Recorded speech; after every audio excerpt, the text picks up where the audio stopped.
गमनाचेतं कप्तजम्बुफलसारभक्षितम् उमासुतं शोकविनाशकारणं नमा विघ्नेश्वरपादपङ्कजं गणानाथं गणपतिं हवामहे कविं कवीनपुत्रवस्तवं ज्येष्ठराजं ब्रह्मणां ब्राह्मणस्पदां शृण्वन्नोतिभिस्सीसादनं महागणाधिपते नमः।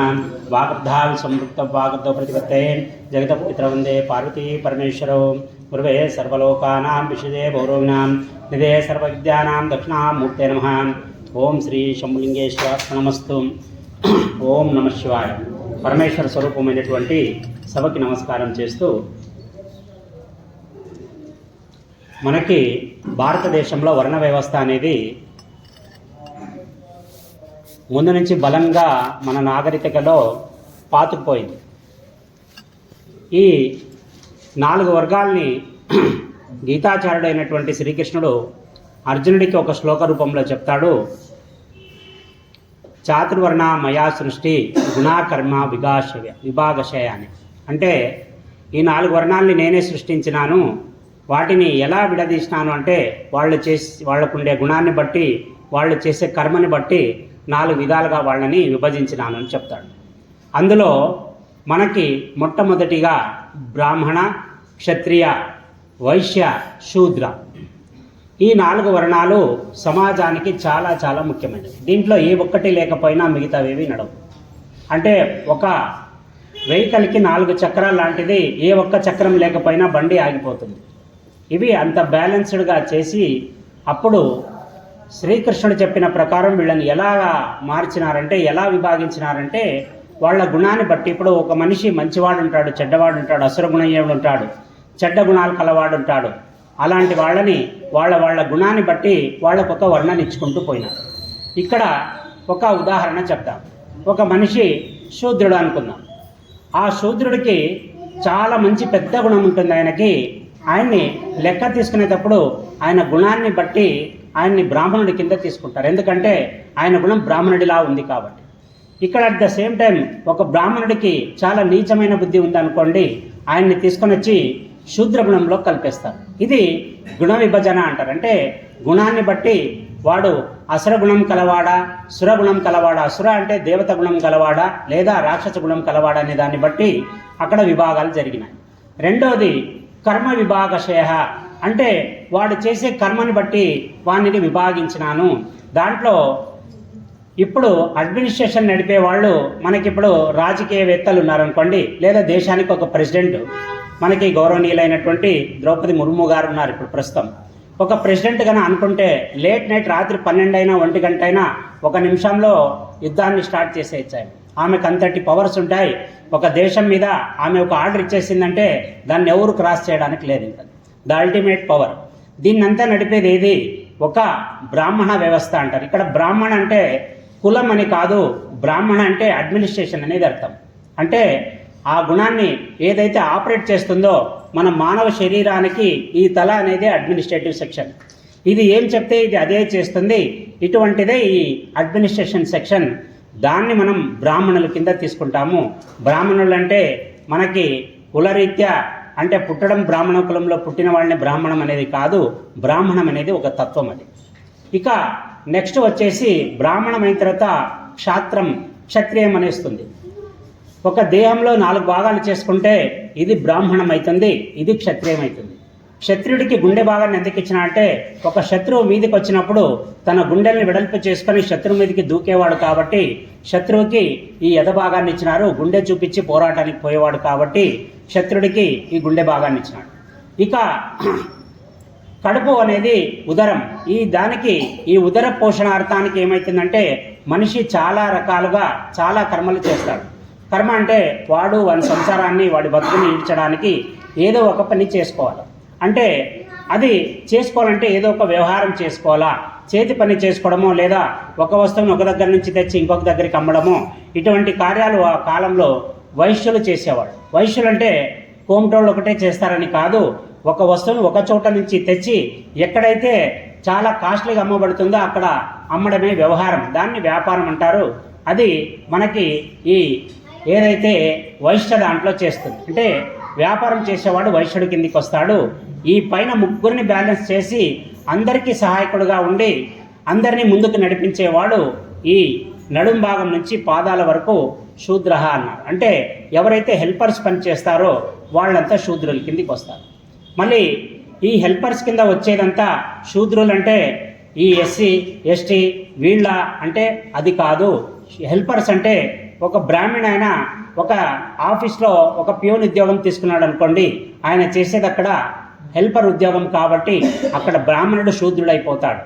ఇన్ ద కేస్ ఇక్కడ ఒక శూద్రుడు ఐఏఎస్ ఆఫీసర్ అయినారనుకోండి, ఈ శూద్రుడు అక్కడ బ్రాహ్మణుడు అయిపోతాడు. అలా విభాగన చేసినాడు కానీ శ్రీకృష్ణుడు చేసేటప్పుడు. ఇప్పుడు మనం కులాలు మతాలని కొట్టుకొని సచ్చేలాగా ఏ దేవుడు ఏ భాగం చేయలేదు. ఇప్పుడు మన రాజకీయాలు మనకి నేర్పిస్తున్నాయి మనం ఏ కులంలో ఉండాలా, ఏ మతంలో ఉండాలా, ఏ తెగలో ఉండాలా అని చెప్పేసి.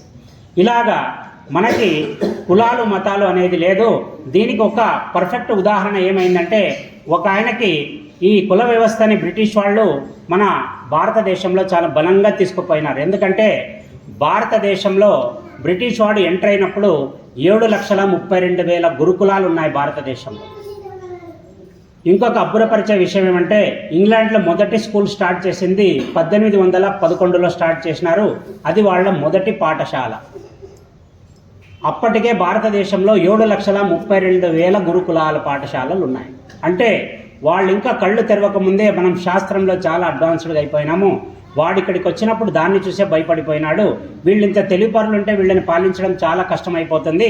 వీళ్ళు పుంకాలుగా ఉన్నారు కాబట్టి వీళ్ళలోనే ఏదో ఒక మతిలి పెట్టేసే, అంటే వాళ్ళకే ముస్లిం పుట్టించి వాళ్ళు కొట్టుకునేలాగా చేస్తే నేను బాగుంటానని చెప్పేసి వాడు ఆలోచన చేసి ఈ కుల వ్యవస్థని మనలోకి బలంగా తీసుకుని వచ్చాడు. ఇది ఎంత బలంగా ఉందంటే నేటికి కొన్ని గ్రామాల్లో దాని జాడ విరడం లేదు.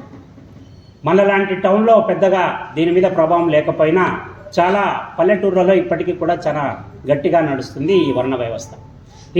ఈ వర్ణ వ్యవస్థ అనేది ఆధిపత్య పోరు కింద వెళ్ళిపోయింది. వాళ్ళ పెద్దోళ్ళ వీళ్ళు చిన్నోళ్ళ.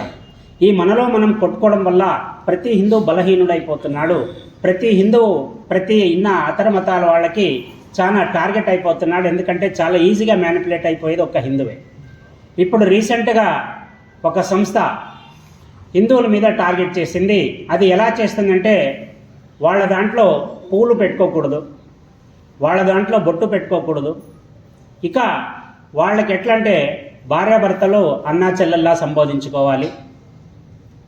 ఇలాగా ఎప్పుడైతే అన్నా చెల్లెలు అనే సంబోధన మొదలవుతుందో అప్పుడు మనిషికి మూడు మారిపోతుంది. మీరు బాగా చూడండి, మీ ఇంట్లో 2 ఆడవాళ్ళు ఉంటారు, ఒకటి భార్య ఒకటి మీ అక్కో చెల్లెలో ఉంటుంది. మీరు భార్య దగ్గర ప్రవర్తించే తీరు వేరు, అక్క చెల్లెల దగ్గర ప్రవర్తించే తీరు వేరు. నువ్వు భార్యనే అక్క చెల్లెల కింద తీసుకున్నావంటే నీ మొత్తం ప్రవర్తనే మారిపోతుంది. 2 రకాలుగా చెడిపోతావు. ఒకటి చెల్లెల్ని కూడా ఘోరంగా చూసే పరిస్థితికి వచ్చేస్తావు, లేదా భార్యతో దూరం అయిపోయి అక్క చెల్లెలని సంబోధించుకుంటూ దూరం అయిపోతావు.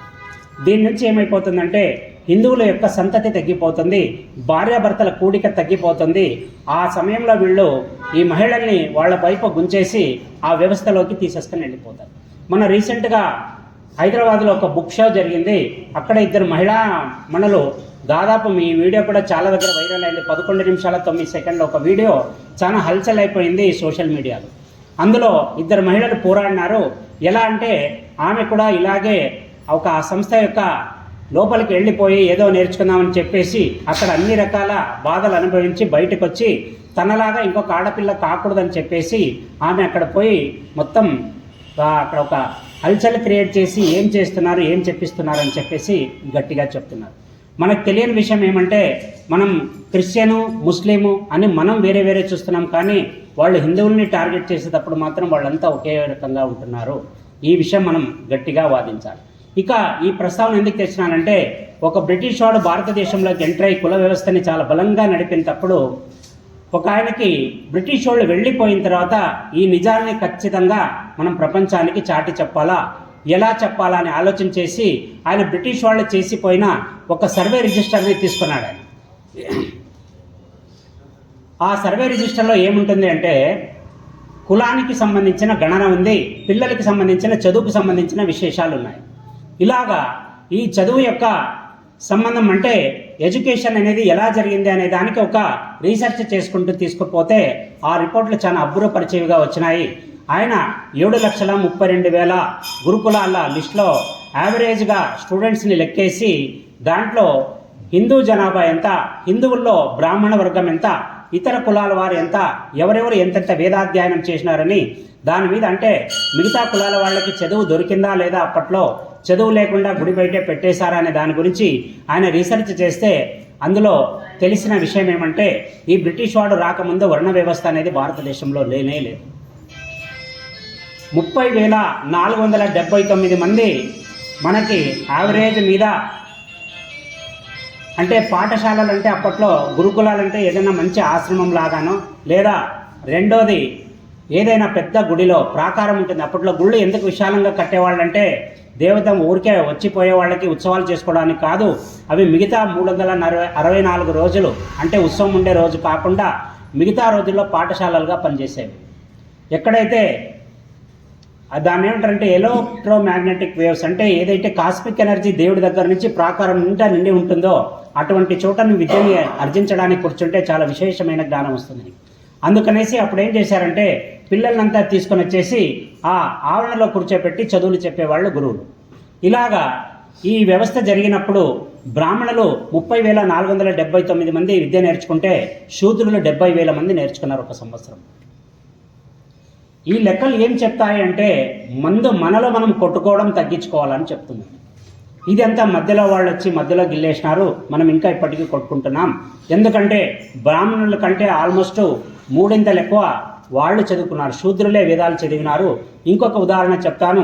ఒకవేళ శూద్రులకి అవమానం జరిగిందనో, శూద్రులు ఇంకా కింద స్థాయి చూస్తున్నారని మనం ఇప్పుడు అనుకుంటే, పురాణ కాలంలో తీసుకెళ్తే వేదవ్యాసుడు కూడా ఒక బెస్తమ్మాయికి మత్స్యగంధి ఆమెకి పుడతాడు. ఒక ఋషికి మత్స్యగంధి కంటే బెస్తామెకి పుట్టినవాడు వేదవ్యాసుడు. వేదవ్యాసుడు రాసిండేది 18 పురాణాలు. 18 పురాణాలనే మనం ప్రామాణికంగా చేసుకొని ఈరోజు నేను చెప్తున్న ప్రతి ప్రవచనం పురాణాల్లో ఏదో ఒక అంశంలో నుంచి తీసుకొని చెప్పేది. అంటే అక్కడ ఒక శూద్రుడిగా పుట్టిన వేదవ్యాసుడు చేసిన వేదాలని మనం ఈరోజు నలుగురిలో చెప్పగలుగుతున్నాం. ఎందుకు బోయవాడైన వాల్మీకి రాసిన రామాయణాన్ని మనం రామాయణానికి ప్రతిపాదికన తీసుకుంటాం. ఇక్కడ ఎవరు అప్పట్లో జ్ఞానానికి కులాన్ని కానీ గుణాన్ని కానీ పెట్టలేదు. ఇప్పుడు మన రాజకీయ నాయకులు, మన రాజకీయాలు మమ్మల్ని ఇలాగా తప్పుదోవ పట్టిస్తున్నాయి. నేను అందరికీ చేతులెత్తి నమస్కరించి చెప్పేది ఒకటే, రాజకీయాలుగానే ఉండాలా. ధర్మం వరకు వచ్చిందంటే అందరూ ఒకటి కావాలి. ఎందుకంటే వాళ్ళు విభజించే వాళ్ళు నిన్ను కులాలతోనే విభజిస్తారు, పార్టీలతోనే విభజిస్తారు, నాయకులుగానే విభజిస్తారు. నీ మైండ్లో ఒకటే, నేను పుట్టినప్పుడు హిందువుగా పుట్టినాను, హిందువుగానే చేస్తాను. ఆ దాంట్లో నువ్వు ఏం చేసుకుంటావు, ఏది న్యాయం అనిపిస్తావు అది చేయి, కానీ ధర్మాన్ని వదిలే విషయం వచ్చినప్పుడు మాత్రం ఎట్టి పరిస్థితిలో చేయకూడదు. మీకు రీసెంట్గా జరిగిన ఒక ఉదాహరణ చెప్తాను నేను. ఈ గుడికి పక్కన కూతవేటు దూరం, దీని నుంచి 100 మీటర్ల పరిధిలో ఒక గుడికి పక్కన ఏ వైన్ షాపు ఉండకూడదు అనేది గవర్నమెంట్ నామ్స్ ఉంది. ఈ గవర్నమెంట్ నామ్స్ వచ్చినప్పుడు వచ్చేసి డైరెక్ట్గా ఇక్కడ ఒక షాప్ ఓపెన్ చేసేసినాను. ఇక్కడే పక్కన మహేశ్వర ఫుడ్ గ్రెయిన్స్ పక్కన చేసింటే మేము అన్నాము గుడి చాలా దగ్గరలో ఉంది, కార్తీక మాసం ఇంకొక నెలలో వచ్చేస్తూ ఉంది, పొద్దునే తెల్లవారుజామున 4-4:30కి ఆడవాళ్ళంతా వస్తుంటారు, తాగుబోతులంతా తాగి అక్కడ రోడ్డుకు పడుకుంటే ఆడవాళ్ళు వచ్చేవాళ్ళు ఎట్లా వస్తారు, ఈ ఏరియా నుంచి వచ్చే ఆడవాళ్ళంతా ఆ పక్క నుంచే రావాలి కదా. సరే ఏం చేసినారు వాళ్ళైతే లీగల్గానే తెచ్చుకున్నారు పర్మిషను, మీరు పోయి ఎక్కడైనా మాట్లాడుకోండి. అప్పుడు మనం ఇక్కడుండే మనకంటే తప్పదు కదా, ఇక్కడ ఉండే ఫ్యామిలీలో ఒక 4 ఫ్యామిలీలతో మొత్తం భార్యాభర్త బ్యాచ్లు కలిసి ఒక 5 ఫ్యామిలీలు కలిసి చక్కగా మన గోడు వెళ్ళబుచ్చుకోవడానికి మన ఫస్ట్ కౌన్సిలర్ వారిని కలవడం జరిగింది. అక్కడ నుంచి వాళ్ళు ఏం చేసినారు, సరే మేము చూస్తాం ఈ సమస్యని, మీరు వచ్చినారు ఒక మాట కమిషనర్కి కూడా చెప్పిపోండి అని చెప్పారు. సరే కమిషనర్కి కూడా చెప్పేసినాము. కమిషనర్ గారు ఒక సలహా ఇచ్చినారు, అది నా పరిధిలోకి లేదు, నా మున్సిపల్ బిల్డింగ్లో పెడితే వైన్ షాప్ తీపిస్తా, కానీ అది వాదంలో ఎక్కడో పర్మిషన్తో తెచ్చుకున్న దాన్ని నేను ఆపడానికి లేదు. అక్కడి నుంచి ఆయన ఒక సలహా ఏమిచ్చారంటే సబ్ కలెక్టర్ వారిని కలవండి. సరే అని అక్కడి నుంచి మళ్ళీ అదే ఫ్యామిలీలు అట్లే పోయినాం, సబ్ కలెక్టర్ ఆఫీస్లోకి ఈ కంప్లైంట్ని రైజ్ చేసినాం. అక్కడ దాదాపు 1.5 గంట సేపు కూర్చోబెట్టినారు మమ్మల్ని. 1.5 గంట అయిన తర్వాత తెలిస్తే 10 minutes అపాయింట్మెంట్లో అన్నీ చెప్పుకున్నాం. చెప్తే ఆయన ఏమన్నాడు, అక్కడ ఉండే ఒక ఆయన పాపం రిపోర్టరు మా కష్టాన్ని చూడలేక, సార్ వచ్చినారు ఇక్కడ ఎండిఓ ఆఫీస్లో ఎమ్మెల్యే సార్ వచ్చినారు, ఎమ్మెల్యే సార్కి ఒక అర్జీ ఇచ్చేసేయండి. నేను ఆల్రెడీ డ్రాఫ్టింగ్ అంతా ప్రిపేర్ చేసి ఒక 4-5 కాపీలు స్పేర్ పెట్టుకొని పోయినాను, నేను ఎవరు కనిపిస్తే వాళ్ళకి రాసిద్దామని. అక్కడ ఎమ్మెల్యే సార్ పేరు రాసి అప్పటికప్పుడు అక్కడ ప్రజెంట్ చేసినాము. పాపం వారు స్పందించి ఇనిషియల్ చేసి సిఐ దొర వారిని కలవండి, ప్రొహిబిషన్ సిఐని అని చెప్పారు. సరే ప్రొహిబిషన్ సిఐ దారిని కలవాలని ఫోన్ చేస్తే వారు అప్పటికే భోజనం టైం వెళ్ళిపోయినారు, ఈవినింగ్ వచ్చి కలవండి అని చెప్పినారు. సరే అందరూ మళ్ళీ ఫ్యామిలీలతో కలిసి సిఐ దారిని అక్కడికి పోతే ఆయన బాగా అందరినీ కూర్చోపెట్టి కుర్చీల్లో ప్రశాంతంగా చెప్పినాడు, బాబు 4 ఇండ్లు ఉన్నాయని వాళ్ళు 70 లక్షలు ఇన్వెస్ట్మెంట్ పెట్టిన వాళ్ళని తీపిస్తే వాళ్ళు వ్యవహారం ఎట్లా చేసుకుంటారు? అది రూపాయి 2 రూపాయలు కాదు కదా, 65-70 లక్షల డబ్బు. అది మీకోసం, ఒకరి కోసం, ఇద్దరి కోసం తీసిస్తే గవర్నమెంటే పర్మిషన్ ఇచ్చింది. గవర్నమెంట్ నడుస్తుండేదే 2 ఆదాయాలతో, ఒకటి సారాయితో, ఒకటి స్టాంప్ అండ్ రిజిస్ట్రేషన్. ఇవి 2 లేకపోతే ఎట్లా జీతాలు ఎట్లా వస్తాయని అడిగారు. మాకేం కావాలి, ఏం చేయాలో అర్థం కాలేదు. మా బాధంతా బాధ ఒకటే, తాగి ఎవడైనా సావని మాకు సంబంధం లేదు. గుడికి దగ్గర ఇక్కడ బయలు ఉంటుంది, వచ్చి ఇక్కడ గుడి దగ్గర పడుకోవడము. ఇక్కడ ఇంతకుముందు వైన్ షాప్ ఉన్నప్పుడు రోజు మేము వాళ్ళు కక్కుకొనిందంతా మేము క్లీన్ చేస్తుంటాం 4:30కి వచ్చి. అప్పుడు ఎవరు మా బాధలు చూడలేరు. ఏమి ఇది అయిపోయింది అనుకునే టైంలో ఇక్కడ శాశ్వతంగా మళ్ళీ ఒక షాప్ అని చెప్పినారు. ఇక అందరూ ఆపసోపాలు పడి అన్ని రకాలుగా పోయినా ఏ అధికారి మాకు హెల్ప్ చేయలేదు. ఇది బాహాటంగా ఓపెన్గా చెప్తున్నాం. ఇప్పుడు మాకు ఏం చేయాలో అర్థం కాలే. ఆ టైంలో మేము పెద్ద రాజకీయ నాయకులు కాదు, మాకేం కొన్ని వేల కోట్ల ఆస్తులు లేదు, లేదా లక్షలతో ఖర్చు పెట్టి లాయర్లను కూడా పెట్టుకోలేము. మన పరిస్థితి ఎట్లంటే ధూపదీపానికి జరుగుతుందా, మనం బతుకుతున్నాం అన్నట్లు మనం బతుకుతున్నాం. మా మానాన మేము బతుక్కుంటే కూడా సమాజం మమ్మల్ని వదలట్లేదు. ఇటువంటి సమయంలో నాకు గుర్తొచ్చిన ఒకే ఒక వ్యక్తి అశోక్ అని విరాట్ హిందీలో ఉంటాడు. మనకు 40 అడుగుల ఆంజనేయ స్వామిని చేసినటువంటి ఆ అశోక్ గుర్తొచ్చాడు. ఒక్కసారి ఆ అబ్బాయికి ఫోన్ చేసి, అశోక్ ఇట్లా కొంచెం సమస్యలో ఉన్నా, నాకు మీ సాయం కావాలా. ఆయన ఒకే మాట అన్నాడు, గురూజీ నువ్వు వచ్చేసే, మా అన్నతో అపాయింట్మెంట్ ఫిక్స్ చేస్తా, మీరు మాట్లాడండి. ఇమ్మీడియట్గా పోయి మన విరాట్ హిందూ సంస్థ యొక్క రాష్ట్ర ప్రెసిడెంట్ అయినటువంటి రామాంజనేయులు గారిని, ఇక్కడే ఉంది ఆఫీస్, పోయి కలిసినాను. నేను బాధ అంతా చెప్పిన. ఆయన ఒకటే అన్నాడు, నేను కూడా చూసినానే, చాలా బాధ అయింది, ఇంత పాత గుడి పెట్టుకున్నారు. మీరు పోయి అడిగితే ఏమన్నాడు అంటే, ఆయన ఎండోమెంట్ లిస్ట్లో మీ టెంపుల్ లేదండి, అందుకే మాకు పర్మిషన్ లేదు. ఆయన లిస్ట్ ఇట్లా ఇస్తున్నాడు నాకు సిఐ, దాంట్లో నీ గుడి ఉంటే చూపి తీసేస్తాను, లేదంటే లేదు. ఏం చేయాలో అర్థం కాలే. వచ్చి ఇదే మాట ఇక్కడ చెప్పిన.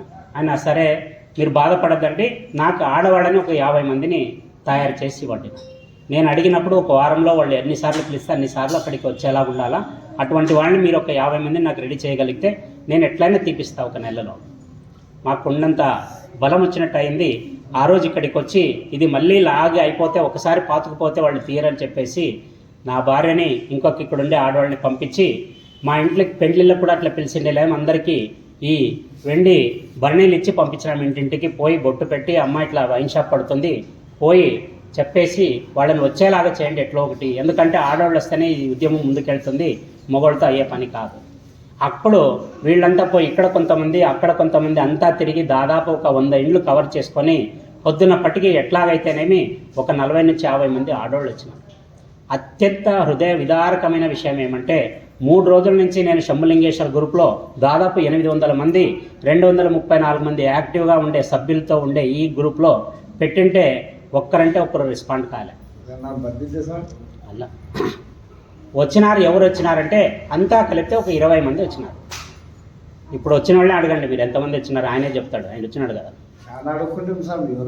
ఎందుకంటే ఇది ఎట్లయిపోయిందంటే యూజ్ అండ్ త్రో. టెంపుల్ అంటే 41 రోజులు వచ్చినామా, మేము చేసినామా, అది చేసినామా, ఇది చేసినామా, మళ్ళీ వెళ్ళిపోయినామా, అయిపోయింది. దీన్ని చూసేవాడే లేదు. 41 రోజులకి అందరూ సూపర్ స్టార్లే గుళ్ళు. 42వ రోజుకి ఎవడు రాడు. నాకు చాలా బాధాకరం. రామాంజనేయులు ఒక మాట అన్నాడు, పాపం ఆయన చాలా బాధతో అన్నాడు, గురువుగారు మీకు ఒక విషయం చెప్పొచ్చో చెప్పకూడదో నాకు తెలియదు, మీరు 800 మంది గ్రూప్ ఉన్నారని చెప్పినారు కదా, దాదాపు 20 మంది కూడా రాలేదు, ఏ పర్సంటేజ్ వచ్చిందో లెక్కేసుకోండి మీరు అన్నాడు ఆయన. ఎంత పర్సంటేజ్ వచ్చింది, ఎంతమంది వచ్చినారు దీంట్లో? ఇక్కడ తెలిసేదేమంటే అజమాయిషి చేసేకి భక్తులు ఉన్నారు, కానీ సమస్య వచ్చినప్పుడు ఏ గుడికి ఏ భక్తుడు లేదని నాకు ఆ రోజు అర్థమైంది. అప్పటి నుంచి ఒకటే నేర్చుకున్నా, ఇది యుద్ధం నేను మొదలు పెట్టాను, మనమే చేసుకోవాలి. వచ్చిన వాళ్ళని కలుపుకోవాలా, లేదంటే చేయెత్తి ముగిచి దేవునికి చెప్పేసేయాలి. ఎందుకంటే మనలో ఐక్యత లేదు. ఒక గుడికి వస్తే గుడికే కదా వచ్చిండేది అని, మళ్ళీ గుడికి వస్తే అన్ని అజమాయిషీలు చేస్తారు. గుడికి వస్తే ఇది ఇట్లుండాలా, అది ఎట్లుండాలా, సలహాలు సూచనలు ఇంత పొడగిస్తారు, ఇది ఇక్కడ ఉండాలా, అది అక్కడ ఉండాలా. సమస్య వచ్చినప్పుడు ఎవడు గుడికి తిరిగి కూడా చూడదు. ఇది ఈ సంవత్సరం నేను చాలా బాధపడ్డ అంశం ఏమన్నా ఉంది అంటే, నా గ్రూప్లో 800 మంది శిష్యులు, దాదాపుగా పోయినసారి నేను లెక్క చేసిందే 1089 మందికి నేను మాలలు వేసినాను. నేను ఇంతమందిలో 20 మంది దొరకలేదా, వీళ్ళు మా భక్తుల శంభులింగేశ్వర గ్రూప్లో ఉండేవాళ్ళ.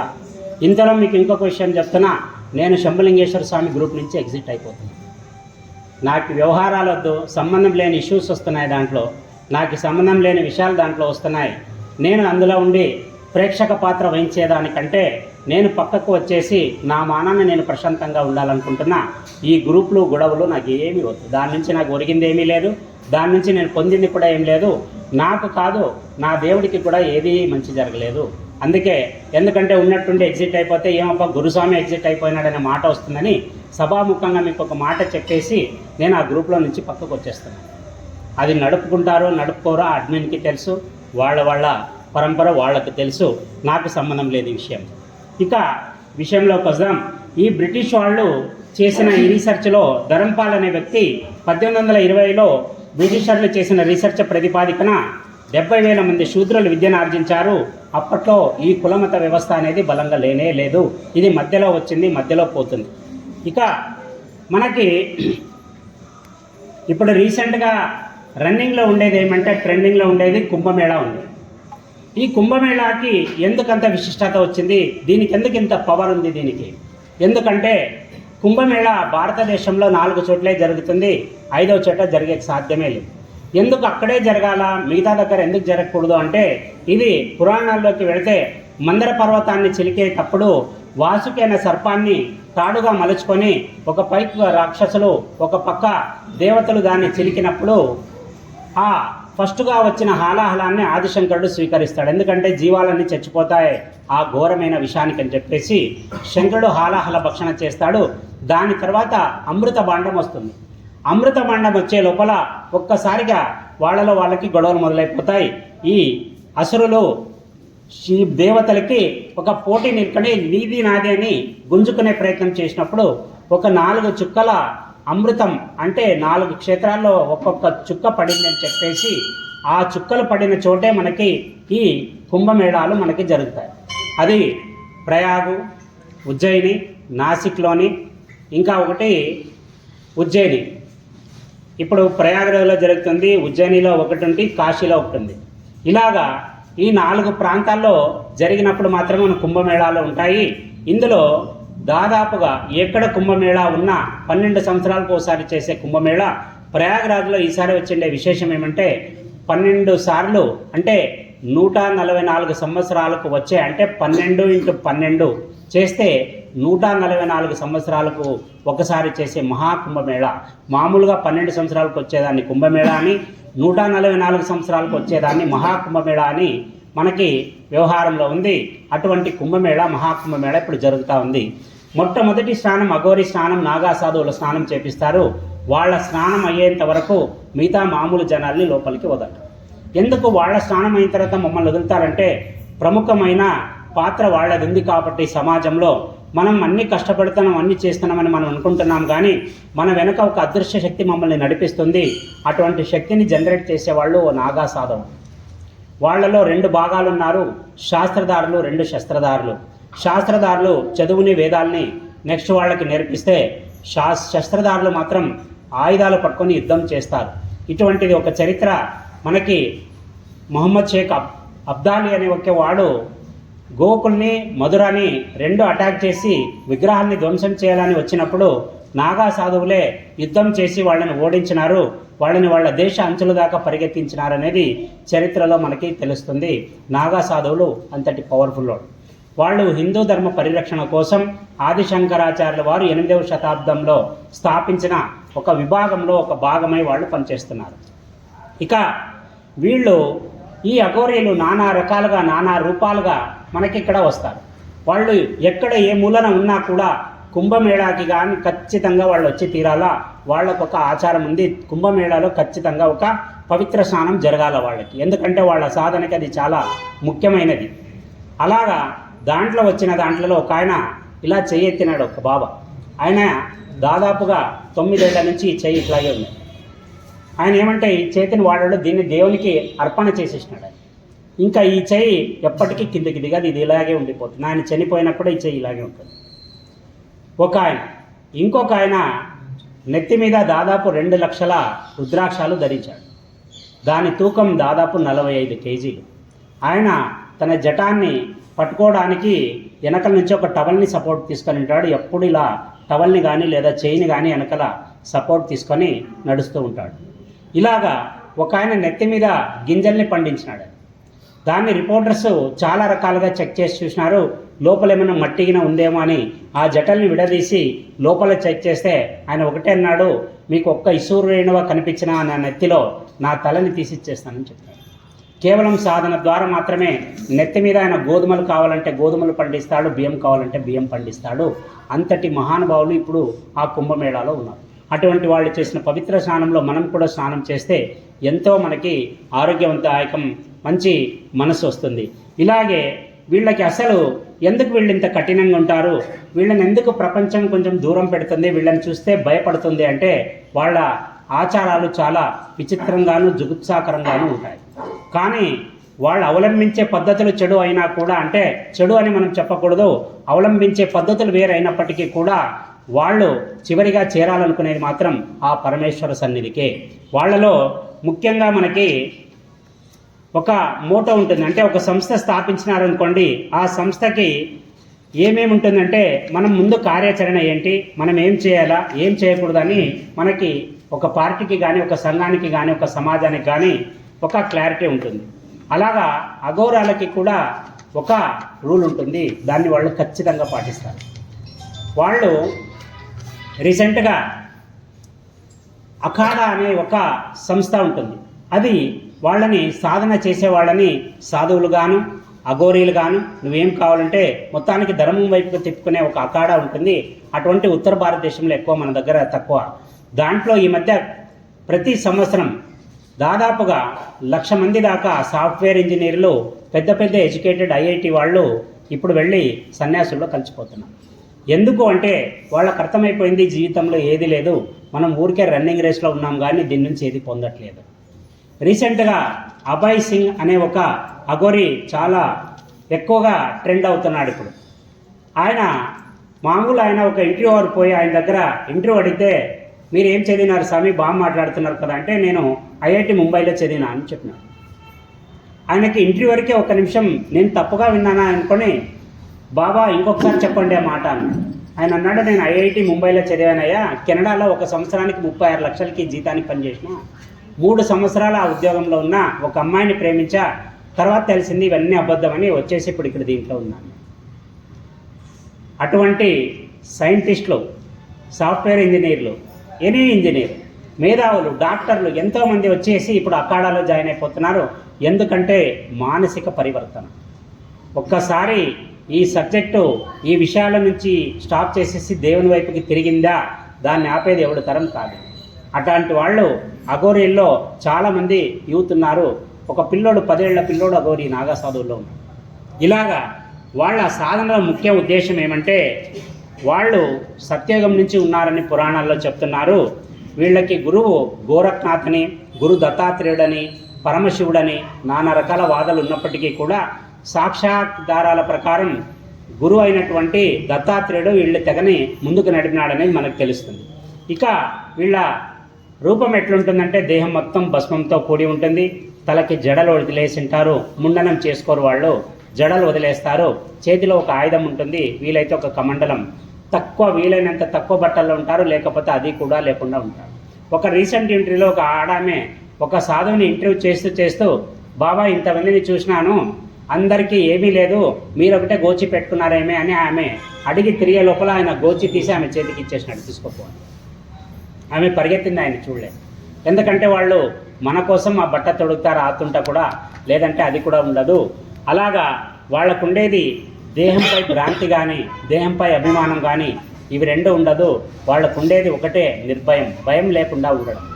అఘోర అంటే అర్థం ఏమంటే భయం రహితంగా, అంటే భయం లేకుండా ఉండేదాన్ని అఘోర రూపం అంటారు. వాళ్ళకి భయం లేదు. రాత్రిపూట శ్మశానంలో విహరిస్తుంటారు, శ్మశానంలో శవాలపై సాధన చేస్తారు వాళ్ళు. దాంతో బేతాళాన్ని తీసుకొని వస్తారు, బేతాళుడితో తమ పని చేయించుకుంటారు. ఇలా నానా రకాల వాళ్ళ సాధనకి ఏమేమి కావాలో దేవుణ్ణి చేరడానికి అన్ని రకాలుగా చేస్తారు. ఆయన ఒక అఘోర చెప్పిన, మీరు సగం కాలిన మాంసాన్ని తింటారు కదా దేహం యొక్క అని ఆయన అడిగితే, ఆయన ఇంత మంచి వివరణ ఇచ్చినాడంటే, మీరు వంట వండుకుంటారు కదా, మీరు ఆ వంట వండేటప్పుడు వచ్చిన చితి మంట, అంటే ఏదైతే వంట వండడానికి మనం మంట పెడతాం, చితి మండేటప్పుడు కూడా మంట ఉంటుంది. ఈ 2 మంటలేనా అంటే అవును 2 మంటలే. నువ్వు ఆ కూరగాయలంతా తరిగేసి దాంట్లో వేసేస్తావు, ఆ దాంట్లో వేసిన తర్వాత దానికి జీవం ఉంటుందా అని అడుగుతాడు. లేదు స్వామి, ఉండదు దానికి.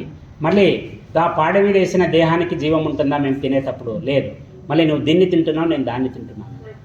అంటే రెండిటికి ఏదైతే అభేద్యం ఉందో, అంటే భేద లేకుండా ఉందో, అది పరమతత్వాన్ని చూపిస్తుంది.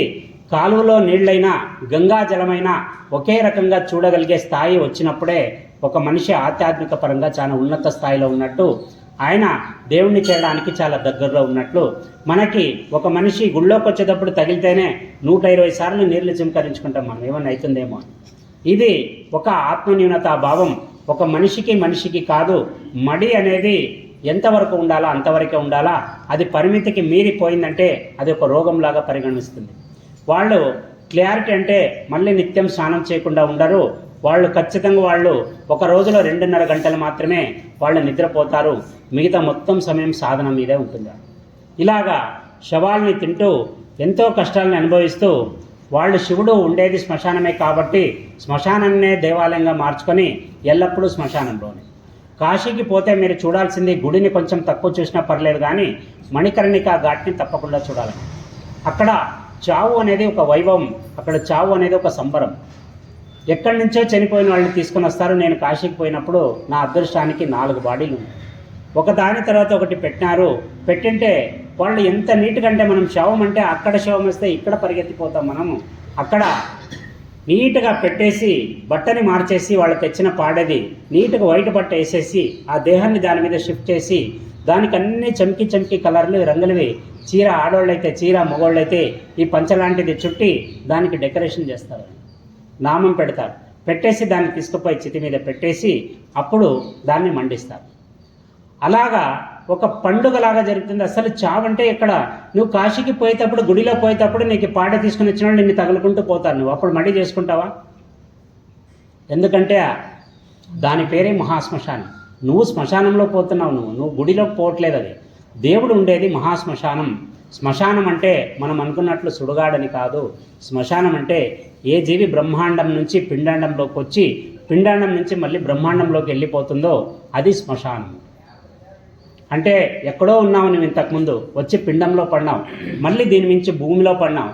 భూమి మీద నుంచి మళ్ళీ నువ్వు ఎక్కడికైతే వెళ్ళిపోతావో, ఏ ప్లేస్ నుంచి వచ్చినావో ఆ ప్లేస్కి వెళ్ళిపోతావో, ఆ లయింప చేసే ఆ స్థలాన్నే శ్మశానం అని చెప్తారు. ఇప్పుడు శ్మశానం అంటే ఒక జీవి లయం పొందే ఒక ప్రదేశం అని అర్థం. శ్మశానం అంటే సుడుగాడు చిచ్చి సాయంత్రం పూట శ్మశానం ఉన్నది, ఎందుకంటే దేవుడు సాయంత్రం పూట శ్మశానంలోనే ఉంటాడు. ఇలాగా ఈ అఘోరి వ్యవస్థ చాలా తీక్షణంగా పనిచేస్తుంది. వీళ్ళ ఉద్దేశం ఒక్కటే, పరమేశ్వరుడి కృప అందరిపై ఉండాలా. మనలో మనం చాలామంది, నేను, నా భార్య, నా పిల్లలు, నా కుటుంబం అనుకుంటాం. వాళ్ళు అట్లా అనుకోరు. లోకా సమస్త సుఖినో భవంతు. వాళ్ళు ఎన్ని కష్టాలు పడుతుండేది, వాళ్ళు ఏదో సంపాదించుకొని వాళ్ళు మంచి బట్టలు వేసుకొని వాళ్ళు మంచి బండ్లు తిరిగే కాదు. వాళ్ళు ఒంటి మీద గోచిగుడ్డ లేకుండా చలిలో బూది పూసుకొని ఎన్నో కష్టాలు కోర్చి ఒక పూట ఉంటే తింటారు, 2 పూటకి ఉపాసం ఉంటారు. అటువంటి కఠోర సాధనం ఎవరి కోసం చేస్తున్నారంటే నీ కోసం, నా కోసం చేస్తున్నారు, వాళ్ళ పెళ్ళాం పిల్లల కోసం. ఒకవేళ వాళ్ళు కూడా వాళ్ళ భార్య పిల్లలు అనుకోనంటే మహా అయితే ఇంటికాడ ఉండి ఒక 4గురిని సాకేవాళ్ళేమో. ఇప్పుడు వాళ్ళు దైవంతో కలిసిపోయి మొత్తం ఒక వ్యవస్థని కాపాడుతున్నారు. భారతదేశం అనే ఈ భరతఖండం ఎందుకు సనాతన ధర్మం నుంచి అంత త్వరగా విడిపోదు అంటే, ఇంతమంది తపస్సులు హిమాలయాల్లో ఉండి ఎంతోమందికి ఆటంకం కలిగిస్తున్నారు శత్రువులకి, లేదంటే ఎప్పుడో వెళ్ళిపోవాలి.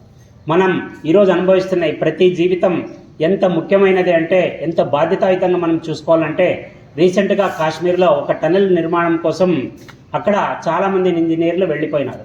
గవర్నమెంట్ వాళ్ళకి ఎట్లా టాస్క్ ఇచ్చిందంటే వీలైనంత త్వరగా చేసేయాలి, ఎందుకంటే ప్రభుత్వాలు ఎప్పుడు ఉంటాయో ఎప్పుడు పోతాయో ఎవరికి తెలియదు. ఒకవేళ ఇంకొక గవర్నమెంట్ గాన వచ్చింది అనుకుంటే ఖచ్చితంగా మన దేశ రక్షణకు సంబంధించినవన్నీ ఆపేస్తారు, మనం ఉన్నప్పుడే చేయాలని చెప్పేసి వాళ్ళు చాలా త్వరితగతిన పెద్ద పెద్ద కాంట్రాక్టర్లకు ఇచ్చేసి పని జరుపుతా ఉన్నారు. కాశ్మీర్లో ఒక లోయ గుండా వెళ్లాల్సిన ఒక టన్నెల్ని పాపం పనిచేసేటప్పుడు అక్కడ పనిచేసే ఒక ఇంజనీర్ టీం దాదాపు 2 సంవత్సరాల పాటు వాళ్ళ ఇళ్ళ ముఖాలు చూసుకోలే. చివరాఖరికి వాళ్ళు ఇంటికి పోవాలా అంటే ఆ రోజు కర్వా చౌత్, మనకి కార్తీక పౌర్ణమి ఎట్లో ఉత్తర భారతదేశంలో కర్వా చౌత్ అని చేస్తారు. మిద్ది మీదకి ఎక్కి వాళ్ళు ఉపాసం ఉండి పొద్దున్న నుంచి రాత్రిపూట చంద్రుడిని జల్లెల్లో చూసి తర్వాత భర్తను చూస్తారు. అది ఒక ఆనవాయితీ. అలా చేస్తే సుమంగళత్వం వాళ్ళకు ఉంటుంది అని చెప్పేసి వాళ్ళ ఒక ఆచారం. అటువంటి కర్వా చౌత్కి భర్త వస్తాడని ఎదురు చూస్తున్న ఆమెకి తెలిసిన నిజం ఏమంటే అక్కడ వర్క్ కంప్లీట్ చేసినారన్న కోపంతో అవతల నుంచి వచ్చిన తీవ్రవాదులు అక్కడుండే ఒక ఇంజనీర్ టీం అంతా చెప్పేసిపోయేసినారు. ఇక్కడ భర్త వస్తుంది, ఆమె ఎదురు చూస్తూ ఉంది, ఆయన అక్కడ చనిపోయినాడు. పాపం ఆ న్యూస్ ఆమెకు వచ్చిన తర్వాత గుండెలు అవిసేలా ఏడ్చింది ఆ మహిళ. ఇప్పుడు మనం అనుభవిస్తున్న ప్రతి స్వతంత్రం, మనం అనుభవిస్తున్న ప్రతిదీ ఇంకొకరి త్యాగం, ఇంకొకరు పెట్టిన భిక్ష మీద మనం బతుకుతున్నాం. ఇది ఎప్పుడూ గుర్తుపెట్టుకుంటే నేను అనేది ఎప్పుడూ నెత్తికి రాదు. ఇది నెత్తికి తెచ్చుకోవద్దండి. ఇది నీకు మంచిది కాదు, దేశానికి మంచిది కాదు, వ్యవస్థకి మంచిది కాదు. మనను ఈ డౌన్ టు అర్త్ ఎంతగా ఉంటామో దేవుడు మమ్మల్ని అంత జోపానం చేస్తాడు. అందుకే ఇంగ్లీష్ వాడైనా ఒక మాట అన్నాడు, simple living is best living అని. ఎవడైతే సింపుల్గా బతుకుతాడో వాడు చచ్చేంత వరకు ప్రశాంతంగా బతుకుతాడనేది ఆ మాట యొక్క సారాంశం. ఇక టైం అయితే 8:05, ఇంకా 5 minutes. మనం చాలామందికి స్కూల్ అని తెలుసు. స్కూల్ అంటే తెలుగులో పాఠశాల, బడి. మరి స్కూల్ అనే మాటకు అర్థం SCHOOL, దానికి కూడా ఒక లాంగ్ ఫామ్ ఉంది, చాలామందికి తెలియదు. స్కూల్ అంటే యాక్చువల్గా స్టడీ సెంటర్ హౌస్ అంటారు. Study centre house of organised learning, ఇది స్కూల్కి ఫుల్ ఫామ్. టీచర్లకే తెలియదు చాలామందికి విషయం, నాకు కూడా చదివిన తర్వాత తెలియదు. స్కూల్కి కూడా ఒక లాంగ్ ఫామ్ ఉందని ఇది చదివిన తర్వాత తెలిసింది. Study centre house of organised learning అంటే ఎక్కడైతే క్రమబద్ధంగా విద్యని చెప్తారో అటువంటి ఒక ప్రదేశమే ఈ స్కూల్ అని. ఇక చిన్న చిన్న విషయాలు చెప్తే దైవికమైన అంశాలు అంటే దైవికమైనటువంటి కొన్ని అంశాలు మన రియల్ జీవితంలో జరుగుతాయి. అందులో ముఖ్యంగా మొన్న జ్ఞానవాపి మసీదు గురించి ఒక హియరింగ్ కోర్టులోకి పడింది. హైకోర్టు, మన ఉత్తరప్రదేశ్ హైకోర్టులో దీని వాదనలు జరిగేటప్పుడు ఒక కోతి వచ్చేసి ప్రత్యక్షంగా ఒక ఫైల్ని చెక్ చేసిపోయింది. ఆ రోజు జడ్జిమెంట్ రావాల జ్ఞానవాపి గురించి. అక్కడ ఒక కోతి ఏదైతే ఈ ఫైల్ని ప్రజెంట్ చేయాలో అటువంటి ఫైల్ని అది చూసుకొని పోయింది. ఇది ఒక అంశం. ఇంతకుముందు రామజన్మభూమిలో జనాలు భక్తులంతా దర్శనానికి పోయేటప్పుడు ఒక పెద్ద వానరం వచ్చి ఒక పసారాలో ఒక పక్క కూర్చొని పోయేవాళ్ళని వచ్చేవాళ్ళని అబ్జర్వ్ చేసుకుంటూ కూర్చొనింది. దాదాపు కొన్ని గంటల పాటు అలాగే కూర్చొని. ఇంతకుముందు కూడా నేను చెప్పినాను, దైవ ప్రేరణ అనేది జీవులపై కూడా ఉంటుంది. ఆ దైవ ప్రేరణే మనల్ని దైవం వైపుకి నడిపిస్తుంది. ఇంతకుముందు కూడా ఇదే శ్రీరామ జన్మభూమి గురించి బాంబు పెట్టాలని ఉగ్రవాదులు ఒక చర్య చేసి దాంట్లో దగ్గరలో ఉండే, అంటే రామ్ మందిర్కి అతి దగ్గరలో ఉండే హనుమాన్ గడి మందిర్ అనేది చాలా ముఖ్యమైనది. ఇప్పటికీ కూడా ఎవరైనా దర్శనానికి పోతే అక్కడ ఆంజనేయ స్వామికి వరం ఉంది. హనుమాన్ గడి మందిర్లో పోయిన తర్వాతే అక్కడ శ్రీరాముల వారిని దర్శించుకోవాలని వరం ఉన్నందుకు ఫస్ట్ అందరూ అక్కడ హనుమాన్ గడి మందిర్కి పోతారు. ఆ మందిరంలో పోయినప్పుడు హనుమాన్ గడి మందిర్లో ఎక్కడో ఒక దగ్గర బాంబు పెట్టేసి ఆ గుడి ఆవరణ దగ్గర నుంచి ఒక ఫోన్ వస్తుంది ఇంటెలిజెన్స్ వాళ్ళకి, అయ్యా ఈ గుడిలో బాంబు పెట్టాము, ఇంకొక గంటలో పేలిపోతుంది. అప్పటికప్పుడు వాళ్ళు చెప్పినారు దాదాపు 50 kg RDX ఉంది, పేలిపోతే నీ రామ జన్మభూమి కాదు, అక్కడ మొత్తం ఏమీ మిగలదు. అప్పటికప్పుడు ఇంటెలిజెన్స్ వాళ్ళు చాలా చాకచక్యంగా అక్కడ ఇక్కడ పడి లాస్ట్కి దాన్ని కనిపెట్టి మొత్తం గుడి ఆవరణలోనే ఎక్కడో ఉందని చెప్పేసి వాళ్ళు స్పాట్అవుట్ చేస్తారు. అప్పుడు వాళ్ళ గుడిలోకి ఎంటర్ అయ్యేటప్పుడు ఒక అనుమానాస్పద వ్యక్తి గుడి నుంచి బయటికి వెళ్ళడం చూస్తారు. ఆయన వెళ్ళిపోయిన తర్వాత వీళ్ళు డౌట్ వస్తుంది, ఇప్పటివరకు ఎవరు లేదు, ఈయనొక్కటి ఇక్కడి నుంచి వెళ్ళాడు కాబట్టి ఈడేమని చేసినాడు అని చెప్పేసి ఒక టీం ఆయన వెంట పరిగెడుతుంది. అలాగా ఎప్పుడైతే ఒక టీము ఆ నేరస్తుడు వెనుక పరిగెత్తుందో వాడు పోలీసులను చూసి తప్పించుకోవడం మొదలుపెట్టేసింది. ఎప్పుడైతే పోలీసుని చూసి పరిగెత్తడం మొదలుపెట్టినాడు వీళ్ళు కన్ఫర్మ్ అయిపోయింది వాడు గ్యారంటీ నేరస్తుడే ఉంటాడని. ఎలాగో అలా క్యాచ్ చేసి వాడిని తీసుకొని వచ్చి హనుమాన్ గడి మందిర్లో కట్టిపారేశారు. కట్టిపారేసిన తర్వాత వాడిని ఎన్ని రకాలుగా అడిగితే కూడా వాడు ఒక ఉగ్రవాద చర్యలుగా దాన్ని ఏమంటారు, ఒక తీవ్రవాద స్థితిలో ఉండి వాడు నన్ను చంపినా నేను చెప్పను అంటాడు. నా కళ్ళెదురుగా నాశం చూడాలా, నాకు అప్పుడు కళ్ళు చల్లారాలా. ఇక వాడిని రిక్వెస్ట్ చేసి ఏం చేసినా వాడు చెప్పే పరిస్థితిలో లేదు. ఒక టీము ఒక పక్క అడిగే వాళ్ళు అడుగుతున్నారు, ఒక టీం గుడి మొత్తం వెతకడం మొదలుపెట్టినారు. వెతకడం మొదలు పెడితే చివరి ఆఖరికి కేవలం 10 నిమిషాల టైంకి వచ్చేసింది. వాడు చెప్పిన టైంని బట్టి వాడు నవ్వుతానే ఉన్నాడు, మీరు ఏం చేస్తారు చేయండి, 10 నిమిషాల్లో మీతో పాటు నేను కూడా పోతాను. వాళ్ళకి ఇంకా టెన్షన్ పెరిగిపోయింది. బాగా చూడండి, మీరు ప్రశాంతంగా చేసే పనికి టెన్షన్లో చేసే పనికి చాలా డిఫరెన్స్. వాళ్ళకి పాపం చేతులు కాళ్ళు ఆడట్లేదు. ఒక టీం అంతా అక్కడ ఉంది, బాంబ్ స్క్వాడ్ ఉంది, లోకల్ పోలీసు ఉన్నారు, సెంట్రల్ పోలీసు, అందరూ ఎంత చేసినా కూడా అక్కడ దొరకట్లేదు. అక్కడ చీఫ్ దీన్నంతా లీడ్ చేసే ఒక చీఫ్ వచ్చేసి గుడి దగ్గర నిలబడి దేవుని దగ్గర అనుకుంటాడు, ఏమయ్యా ఇది గుడి దగ్గరే జరుగుతుంది, మనం కాపాడలేమా అని. అప్పుడు వాళ్ళకి ఆయనకి ఏ ఆఫీసర్ అయితే ఆ గుడి దగ్గర నిలబడిటాడో చీఫ్, ఆయనకు ఒక కోతి కనిపిస్తుంది. ఆ కోతి ఒక గూడు దగ్గర ఒక ఛాంబర్ దగ్గర కూర్చొని ఈయన వైపే చూస్తుంటుంది. అది అరుస్తూ ఉంటుంది. ఈయనకి అర్థం కాదు, ఎందుకు అది అరుస్తూ ఉంది, ఎంత ప్రశాంతంగానే ఉంది కదా వాతావరణం అన్నట్టు. అక్కడికి చూస్తే అది కూర్చున్న గూడుకి పక్కన 2 కేబుల్స్ కనిపిస్తాయి ఆయనకి. అప్పుడు అనుకుంటాడు, ఇదంతా జరిగే లోపల కేవలం 3 నిమిషాల టైం మిగిలింది. ఆ 3 నిమిషాల్లో సడన్గా అక్కడ చూసేసి 2 కేబుల్ కనిపించే లోపల అక్కడ ఏ బల్బు లేదు, ఏం కనెక్షన్ పోలేదు, ఎందుకున్నాయి కేబుల్స్ అని చేసి ఒక టీంని అలర్ట్ చేసి పైనకి ఎక్కించి చూస్తే ఆ లోపల ఆర్డిఎక్స్ని ఒక బ్యాగ్లో కట్టేసి దానికి టైమర్ సెట్ చేసి పెట్టినారు. ఇమ్మీడియట్గా బాంబ్ స్క్వాడ్ దాన్ని తీసుకొని డిఫ్యూజ్ చేసేసింది. డిఫ్యూజ్ చేసినప్పుడు ఎంత టైం మిగిలింది తెలుసా? కేవలం 3 సెకండ్లు మిగిలింది. 3 సెకండ్లు ఆయన వైర్గిన కట్ చేసేది లేట్ అయింటే మొత్తం అక్కడ ఉండే టీం ఎగిరిపోయేదంట. దీన్ని దైవ ప్రేరణ అంటారు. అంటే దేవుడు తనని తాను కాపాడుకోవాలనుకున్నప్పుడు ఒక మనిషిని ఎన్నుకోవాల్సిన అవసరం లేదు, ఏ జంతువునైనా ఆయన ఎన్నుకుంటాడు. దాంట్లో హనుమంతుడిని మించిన భక్తుడు రాముడికి ఎక్కడ దొరుకుతాడు ఇక. అటువంటిది యథార్థ సంఘటన. ఇది మీరు నెట్లో సెర్చ్ చేసినా కూడా దొరుకుతుంది మీకు. ఈ టీం గురించి, దీని గురించి ఒక సినిమాలో కూడా ఒక సీన్ వస్తుంది. ఇలాగా ఒక మనిషి లేదా దైవ ప్రేరణకు లోనైనప్పుడు మనం దేవుడి వైపుకి తిరుగుతాము. అలాగా జంతువులు కూడా చాలా పర్ఫెక్ట్గా ఉన్నాయి దైవత్వంలో. మనం మనుషులే అవతలికి వెళ్ళిపోతున్నాం. అలా ఉండొద్దు. మనం కూడా దైవ మార్గంలోనే వెళదామని చెప్తూ ఈ రోజుకి ముగిద్దాం. మళ్ళీ రేపు మాట్లాడదాం. ఓం నమః.